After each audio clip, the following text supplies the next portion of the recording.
L'anormal s'impose en norme. Le sens n'est plus sens.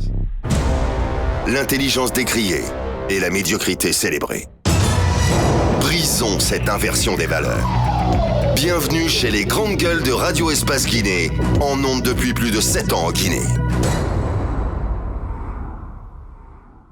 Tous les soirs, vous avez accès à cette émission. Les vendredis, c'est un peu tard à la nuit, évidemment, sur Espace TV. Merci de nous rejoindre. Il existe un festival de la création cinématographique de Guinée qui ambitionne donc la promotion du 7e art guinéen. Ce festival organise donc sa 6e édition du 18 au 20 avril à Koya. On en parle avec Suleiman Keïta, administrateur général donc du festival. Ils vont nous rejoindre dans 10 minutes sur Radio Espace Guinée.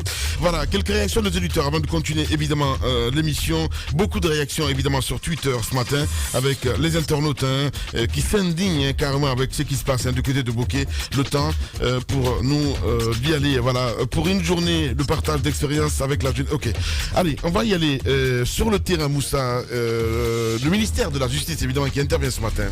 Monsieur Keïta, bonjour. Oui, bonjour. Bienvenue dans les grandes gueules. Vous êtes donc le chargé de communication du ministère de la Justice. Alors, vous avez écouté la victime. D'abord, quelle analyse vous en faites et quelles sont les dispositions qui ont été prises par le ministère afin que justice soit rendue? Pour le moment, je n'ai pas d'analyse à faire sur cette déclaration de la dame. Alors, j'ai appris à même titre que beaucoup d'auditeurs d'Espace ce matin que la dame a été victime de viol. Alors, dès que j'ai été informé, j'ai tout de suite appelé le procureur près le tribunal de première instance de Bokeh pour comprendre la version des faits du tribunal. Alors, tout de suite, le procureur m'a expliqué la procédure et tout, la saisine, etc., etc. Alors, mais le procureur m'a rassuré tout de suite qu'il a rejeté la demande qui a été faite par l'avocat de présumé auteur, donc pour sa liberté provisoire. Alors moi, tout de suite, je me suis rabattu du côté de la cour d'appel de Conakry à travers le premier président qui était en même temps que moi en train de régler cette situation, qui était même, si vous voulez, en sciences de travail avec ses collègues pour aussi mieux comprendre la situation afin quand même de prendre les dispositions nécessaires allant dans le sens de rétablir la jeune dame dans son droit. Bien, voilà, allez-y mon cher Antoine, pardon, allez-y. Alors, est-ce que, comme on a pu l'entendre avec la dame, c'est vraiment la cour d'appel de Conakry qui aurait donc pris la décision de lui accorder, n'est-ce pas, cette liberté provisoire? Et peut-être que vous avez eu aussi des informations en termes de garantie. Voilà. Qu'est-ce qu'on donne à la dame pour ne pas qu'elle revive la même situation? Alors, je précise que c'est le tribunal de première instance de Bokeh, à travers son procureur, qui m'a informé que c'est pas le juge d'instruction de Bokeh qui a accordé la liberté, mais plutôt c'est la chambre, si vous voulez, la chambre de contrôle de l'instruction de la cour d'appel qui a accordé cette liberté provisoire. Alors, les garanties, autres éléments, je ne les tiens pas pour le moment.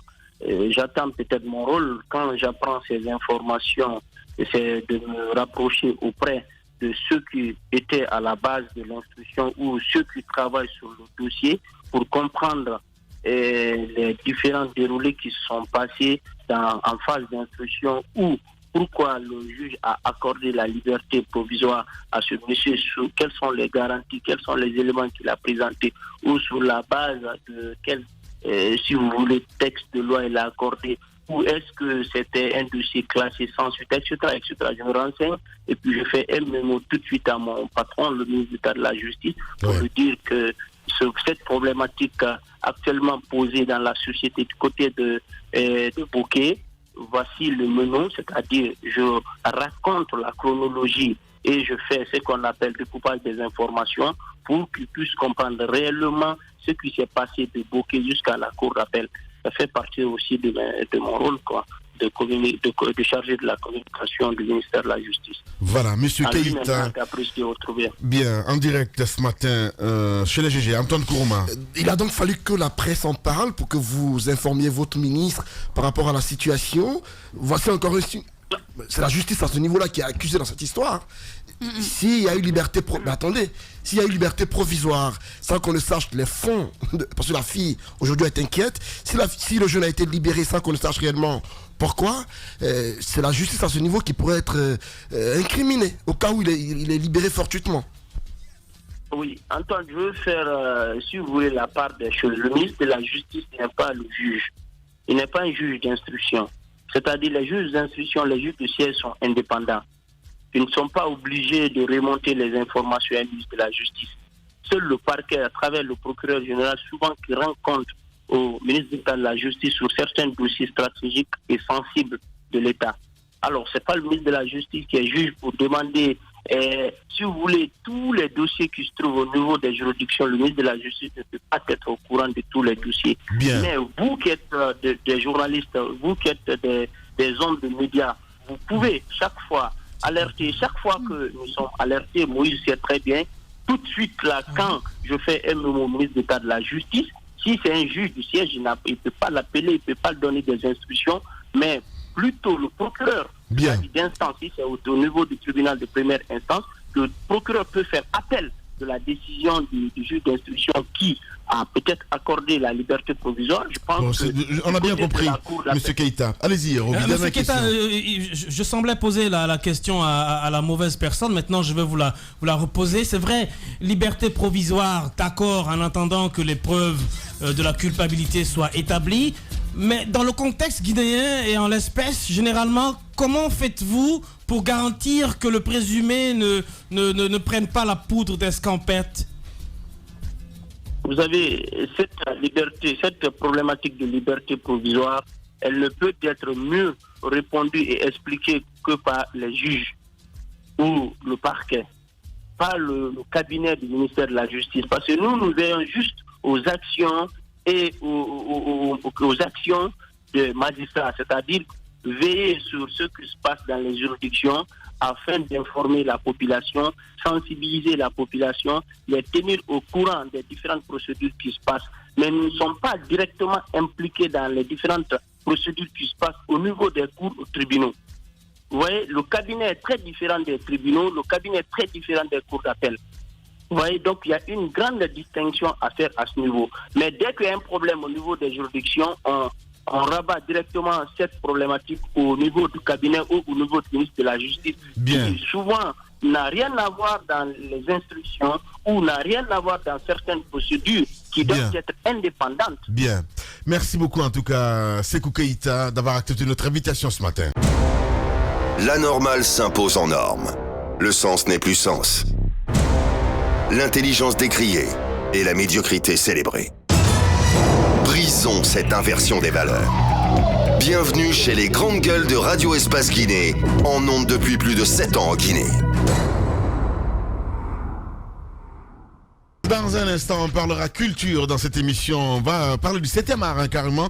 Il existe un festival de la création cinématographique de Guinée qui ambitionne la promotion du 7e art guinéen. Ce festival organise donc sa 6e édition du 18 au 20 avril à Koya. On en parle dans un instant avec Suleiman Keïta, administrateur général du festival, qui va nous rejoindre dans moins de 10 minutes sur Radio Espace Guinée. Quelques clashs, carrément. La Junior qui se frotte les mains ce matin. Ah, la Junior. Une pensée pour Damarou ce week-end. La mine, bon vendredi au GG, ça en dit long quelque part, mon cher ami. Il a dit une pensée pour Damaro. Damaro, oui, ce week-end. C'est la question, c'est la dernière question d'ailleurs que j'avais voulu poser au porte-parole du ministère de la Justice pour savoir qu'est-ce que les magistrats. Le dossier Damaro, ce que ça donne. Qu'est-ce que les magistrats souhaitent faire. Rien, il ne se passera rien du tout. Damaro dit qu'il est serein. Bon, voilà, donc je pense que c'est quand même le 3e pilier du RPG.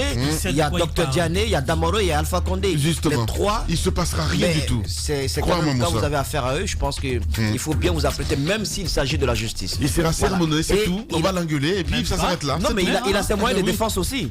Il a ses moyens de défense. Damaro, qui va le sermonner? Honorable Damaro a ses moyens de défense.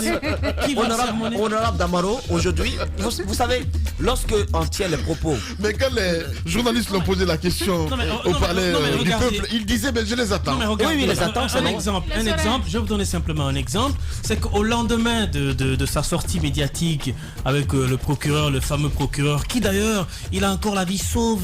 C'est bien fait, c'est bien pour lui, c'est une bonne nouvelle parce que lui, il aurait pu partir à la place de Damaro. Au lendemain, c'est qu'il y a eu l'événement de Faya Milimono devant l'Assemblée nationale. Et on a posé la question à Damaro, il a tout simplement répondu que Faya Milimono était à sa place. Sa bonne place. Donc ça veut dire qu'il était serein. La dernière fois, je l'ai dit, il a une carapace. C'est Damaro premier. Voilà, c'est Damaro premier. Il craint rien. Allez-y, mon cher Tamba, par rapport aux magistrats, moi, je me suis dit qu'ils se sont laissés faire longtemps. Et la sortie de Damaro, ou disons la démarche qu'a entreprise Damaro pour faire libérer ces Sotikemo, je crois elle est à saluer parce qu'elle a permis au moins aux magistrats de se dire écoutez, je crois que nous sommes en train de nous laisser trop piétiner par l'exécutif, il va falloir se réveiller. Encore une fois, il faut bien dire qu'il n'y a pas à espérer grand chose parce qu'ils ne peuvent pas inquiéter Damaro pour autant. Maintenant, par rapport à cette dame qui est intervenue quand même, ce cas de viol, je souhaite seulement que la procédure aille jusqu'au bout. Parce que généralement, c'est bien difficile de revoir quelqu'un qu'on accuse de nous avoir violé et puis au service et puis qui vient qui reprend ses places. Et généralement, je crois que les femmes supportent ça très mal. Maintenant, pendant ce temps, je crois que la justice peut aller au-delà. Parce que si vraiment le viol est établi, il faut faire en sorte que, en attendant que la procédure ne connaisse son aboutissement, que la femme soit encadrée psychologiquement. Sinon, l'engagement ou disons sa décision qui consisterait bien naturellement à mettre fin à sa vie pourrait être prise à tout moment, ce qu'il ne faut pas souhaiter d'ailleurs. Allez-y, mon cher Antoine. J'ai d'ailleurs apprécié que la mine lui remonte le moral en lui demandant de ne pas mettre fin à ses jours lorsqu'elle dit qu'elle va aller jusqu'au bout du combat. Ce qu'on lui souhaite, parce que mettre fin à ses jours signifierait qu'elle a échoué dans son combat et au regard de ce qu'elle a subi, de l'humiliation qu'elle a subie, c'est important qu'elle aille jusqu'au bout. Parce que l'autre chose que j'ai retenue dans sa communication, elle a dit que lorsque le jeune est entré chez elle et qu'il a fini sa sale besogne, elle est allée au travail le lendemain, ils se sont rencontrés. Elle a attendu à ce qu'il lui dise des mots doux. Mais il n'a pas fait cela, il a plutôt dit que si elle faisait un enfant, qu'il serait fier d'en être le père. Et donc, une façon de dire que j'ai bien fait et que si ça devait se répéter, j'allais le refaire. Et sa petite amie, selon ce qu'elle nous apprend, dit que celle-ci est en train de dire des contre-vérités contre son homme et tout cela. C'est important qu'elle soit soutenue dans son combat, qu'elle ne soit pas lâchée, surtout le responsable de l'entreprise dans laquelle elle travaille. Il serait important qu'il la soutienne, qu'il fasse en sorte que ce jeune auteur de l'acte soit sanctionné aussi. Je ne dis pas qu'il est coupable parce que je n'ai pas encore le fond du dossier, mais si il s'avère qu'il est coupable des faits à lui reprocher, c'est important qu'il n'y travaille plus. C'est important qu'on le mette à la porte, que cela serve d'exemple à d'autres personnes qui le feraient comme lui. Et donc, à part elle, beaucoup d'autres femmes subissent la même situation. Et ces derniers temps, on assiste à des cas de pendaison, à des cas de suicide volontaire dans le pays. Ça devient une habitude. Épidémie, hein. Franchement, à l'intérieur du pays, c'est incroyable. C'est important qu'on fasse appel aux psychologues afin de comprendre ce qui ne va pas en Guinée. Comme au Japon. À l'heure actuelle, des gens, du jour au lendemain, mettent fin à leur vie sans qu'on ne sache pourquoi. Et cette femme, si elle fait l'annonce, on ne dit pas qu'elle va le faire. Mais le fait de le dire déjà est inquiétant. C'est important que les personnes qui l'entourent sachent comment l'accompagner pour ne pas qu'elle soit seule. Si c'est le cas, je crains qu'elle n'en arrive au pire, ce que je ne souhaite pas.